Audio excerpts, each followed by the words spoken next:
Thank you. And it's my honor to be with you all here tonight. This is not usually like my normal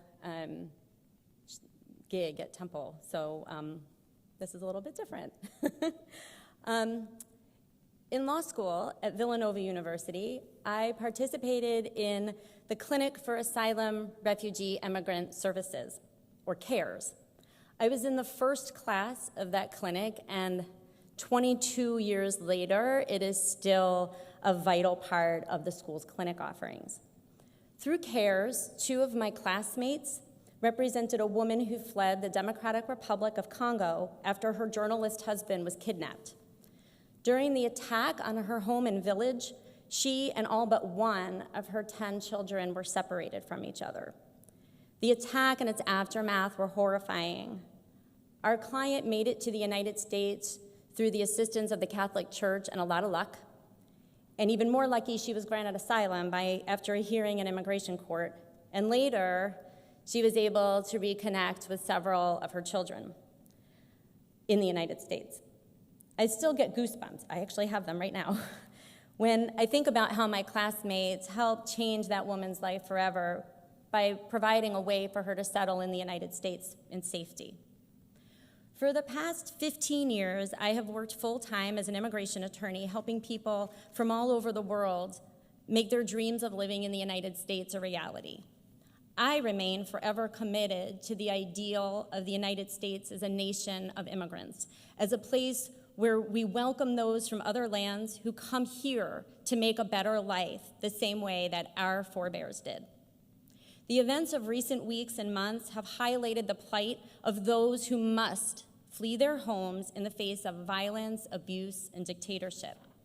According to the United Nations High Commissioner for Refugees, in the past weeks, over 1 million people have fled Ukraine to neighboring countries, around half of them children, and the war there is poised to displace more than 4 million people from their homes. But Ukraine is just the latest in a string of humanitarian disasters from Afghanistan, Venezuela, Yemen, Syria, the list goes on. We are repeatedly witnessing the need of people to migrate, to sustain the basic needs to live in peace with adequate shelter, safety, food, clothing. Often in our national discourse, we hear the term refugee, but what exactly is a refugee under the law?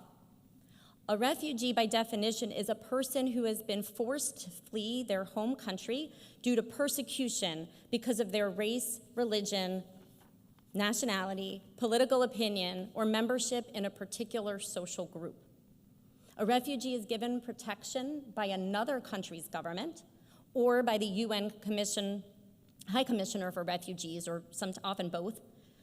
Refugees who seek to resettle in the United States are vetted while they're still abroad and go through extensive background checks and security screenings.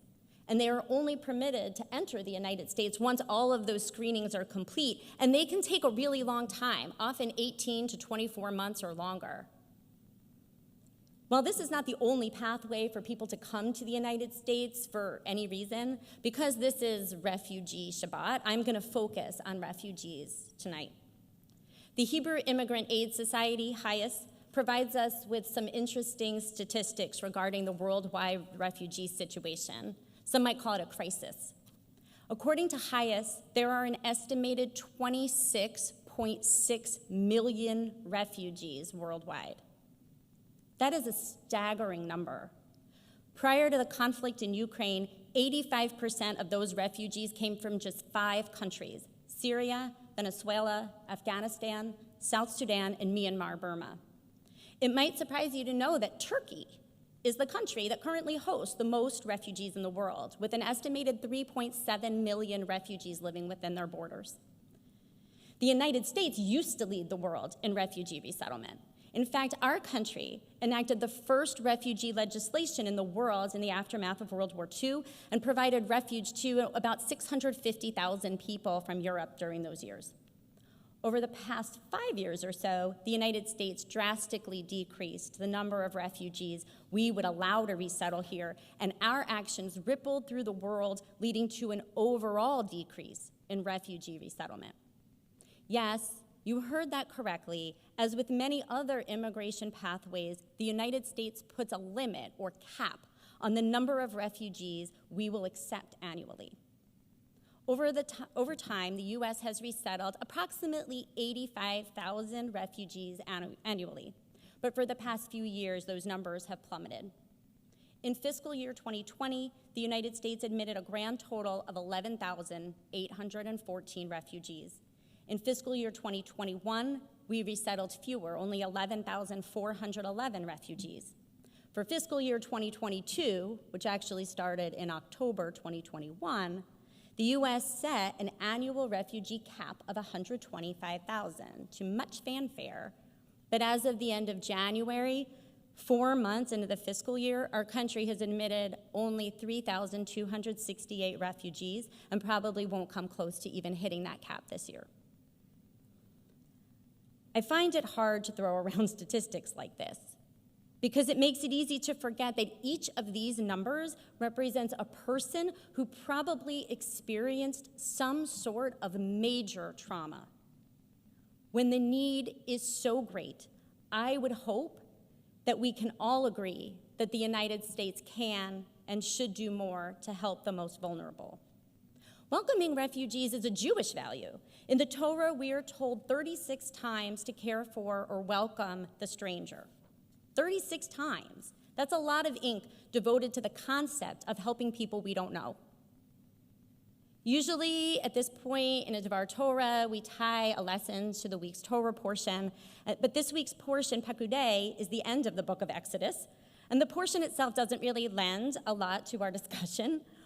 It ends with Moses completing the tabernacle so that the Jews would have God with them wherever they went, which is a really nice concept, but to me, it's what happens next that is most relevant.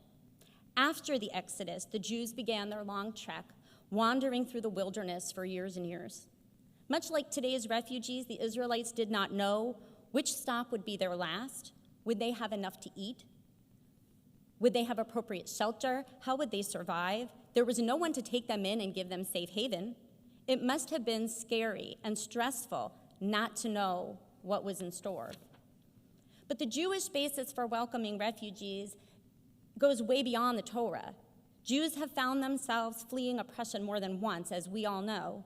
We've long been the scapegoat as the cause for all manner of evils, and we know how it feels to learn that those who had the power to help us let us down instead. Right now, thinking about the potential millions of people fleeing Ukraine, it's really challenging. I spoke with a Ukrainian friend this week to help strategize how to get his family here. I don't know if the United States will welcome them with open arms. History says we might not, and that we'll regret our actions later. We think back to the saga of the more than 900 Jews on the ship, the MS St. Louis. In 1939, just 6 months after Kristallnacht, that ship set sail for Cuba so that its mostly Jewish passengers could wait there before immigrating to the United States. Upon arrival, the president of Cuba denied them landing privileges based on Nazi propaganda that the passengers were all communists and criminals. When the ship's captain appealed to the United States to welcome the passengers, the United States pointed to its annual immigration quota and said, "Sorry, we're full." Canada also denied the passengers a safe haven. The St. Louis eventually returned to Europe, where the Jews were taken in England, France, the Netherlands, and Belgium. But ultimately, during World War II, approximately 255 of those passengers perished in the Holocaust. The saga of the St. Louis is notorious for the involved country's callous disregard for the plight of the Jews on board. I fear we have not learned from that deadly error. More recently, the United States already is failing in our humanitarian duty to welcome people who fled Afghanistan after our military withdrawal. It is frustrating and anger-inducing to watch the United States deny humanitarian parole to those who fled on the apparent promise that the United States would welcome them, especially after they helped our country in conflict. Hardening our hearts and turning away those who need us most is antithetical to Jewish values. I could run down a list of the ways that refugees contribute to the United States through education, labor, economic development, civic engagement. But that's not really the point, is it?